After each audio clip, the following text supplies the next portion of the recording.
कल दिन 11:30 बजे चौधरी बिलाल तहसील हेडक्वार्टर अस्पताल मेलसी में बुखार की दवा लेने के लिए गया तो वहां मौजूद डॉक्टर असलम ने इसको चेक करने से इनकार करते हुए कहा कि आज सिर्फ इमरजेंसी मरीज़ चेक होंगे।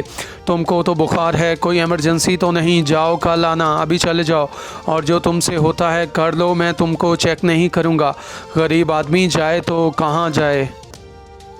अस्सलाम वालेकुम। ये डॉक्टर साहब सरकारी अस्पताल में बैठे हैं और मैं तबीयत ख़राब थी, मैं अस्पताल में चेकअप करवाने के लिए आए और ये भाई धमकियां देने के लिए लग गए। आप चेकअप करवा के देख सकते हैं। ये डॉक्टर साहब कहते हैं कल आना है आपने।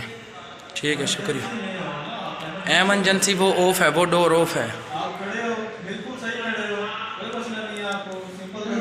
आपने कोई मसला नहीं है। आपने ये मैं गुजारिश करता हूँ ये इस डॉक्टर साहब को कोई सुधारा जाए।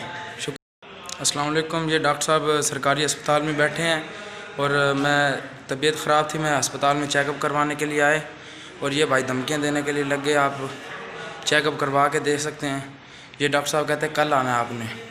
ठीक है, शुक्रिया। एमरजेंसी वो ऑफ है, वो डोर ऑफ है। आपने कोई मसला नहीं है। आपने ये मैं गुजारिश करता हूँ ये इस डॉक्टर साहब को कोई सुधारा जाए।